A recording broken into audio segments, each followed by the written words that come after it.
les marchés financiers avec IG Markets, CFD Trading. Bonjour, c'est Gilles du site boursicoté.com. Voici l'analyse technique du CAC 40 pour cette journée du lundi 4 juin 2012.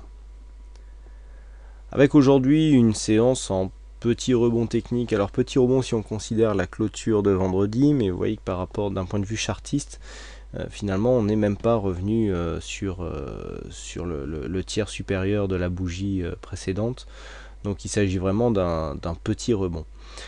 Malgré tout, après une ouverture donc en baisse à 2928,91, nous avons marqué un plus bas à 2927,01, un plus haut à 2987,15, je reviendrai dessus tout à l'heure, avant de terminer en clôture à 2954,49 points. Le CAC 40 gagne 0,14% sur cette séance, 4 points gagnés par rapport au cours de clôture d'hier. Donc on renoue ici avec les séances haussières, même si le résultat est plus numérique que graphique, puisqu'on voit ici sur cette bougie, la hausse par rapport au cours précédent n'est pas flagrante. Du point de vue des indicateurs, au niveau du RSI, pas grand chose de plus à signaler, donc toujours en zone neutre quasiment tout le temps dans les mêmes zones. Le stochastique, lui, vient d'annuler un signal haussier, donc on est maintenant sans indication de la part de ces courbes. Au niveau du MACD, donc on est toujours ici dans une phase baissière, puisqu'on vient de repasser ici sous la ligne d'équilibre, après donc cette phase de retournement qui avait été constatée donc le 30 mai. On voit ici petite dynamique et donc les histogrammes qui repassent ici en territoire négatif sur cette séance. Et donc avec des volumes alors très faibles pour cause de fermeture de la bourse de Londres pour cause de jubilé.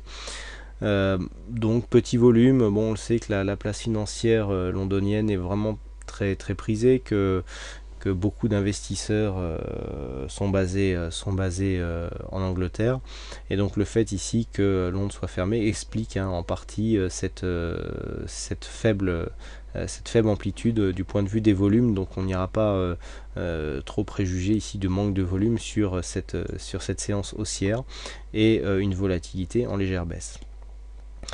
Donc d'un point de vue technique, alors qu'est-ce que nous avons eu? Nous avons eu un rebond technique assez classique finalement, puisqu'après cette forte baisse, on a eu quand même 3 bougies ici rouges, et donc à part celle-ci qui était quasiment à l'équilibre, après cette forte bougie baissière de vendredi, nous sommes venus marquer un rebond technique. Alors je vous ai dit que je revenais ici sur cette zone des 2987 qui correspondent au point haut, tout simplement puisque bon, pour ceux qui suivent les discussions sur le chat, on m'avait demandé s'il fallait continuer à shorter sur l'ouverture ou qu'on ouvrait encore en forte baisse. Personnellement j'ai conseillé que non.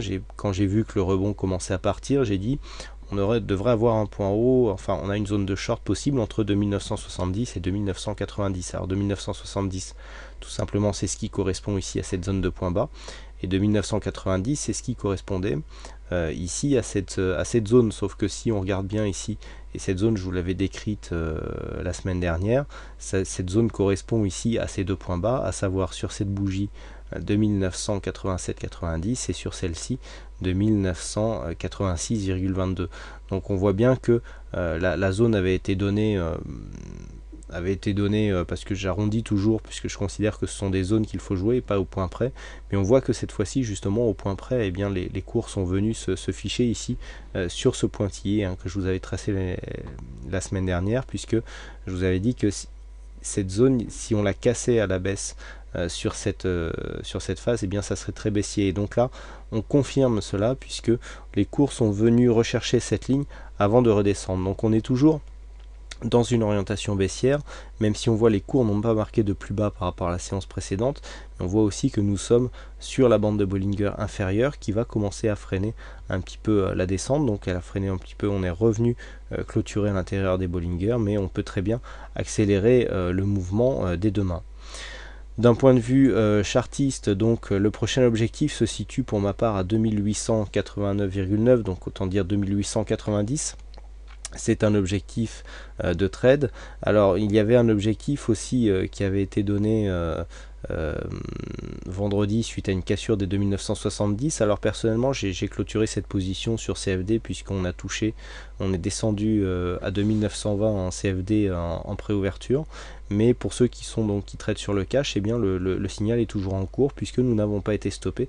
Le stop qui, je le rappelle, se situe à 2995 et donc avec un plus haut à 2987, le trade est toujours en cours. Bon, pour ceux qui l'ont gardé au overweek, mais je pense que vous êtes très peu nombreux à avoir fait cela par prudence, et vous avez raison en quelque sorte. Donc qu'attendre des prochaines séances? Eh bien, tant que nous restons ici sur cette zone de support intermédiaire entre 2920 et 2930, on peut parier sur une phase de stabilisation avec des points hauts ici qui se situeraient dans cette zone des 2990 voire 3000 points. Tant que nous restons sous cette zone, et notamment donc cette zone de retournement ici 2970-90 peut constituer une zone d'overlap baissier, à savoir que cette zone de support pourrait se transformer en résistance et donc transformer ce rebond technique en tout simplement respiration qui permettrait à la tendance de fond d'être confirmée.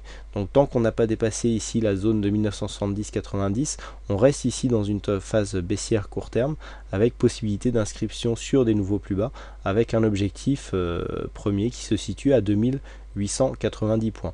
En cas de dépassement de cette zone ici de 1990-3000, on reviendrait ici dans une zone de neutralité entre 3000 et 3030, toujours avec ici cette je dirais une fin de dynamique, mais qui ne serait pas encore une zone de retournement. La zone de retournement serait impulsée ici par un mouvement qui viendrait tester cette résistance baissière ici. Donc demain on sera à 3050, mais bon, il est peu probable que ce retournement intervienne demain. Il faudra surveiller donc les valeurs de cette résistance baissière qui correspond peu ou prou à la valeur de la moyenne mobile 20 exponentielle. Voilà ce que l'on peut dire donc sur cette analyse technique. Aujourd'hui c'est Jody qui a gagné au jeu du fixing, donc bravo à toi Jody. Puis quant à moi, il ne me reste plus qu'à vous souhaiter à toutes et à tous une bonne soirée, bonne chance dans vos trades et je vous donne rendez-vous dès demain pour de prochaines analyses techniques en vidéo. Bonsoir à tous. Les marchés financiers avec IG Markets, CFD Trading.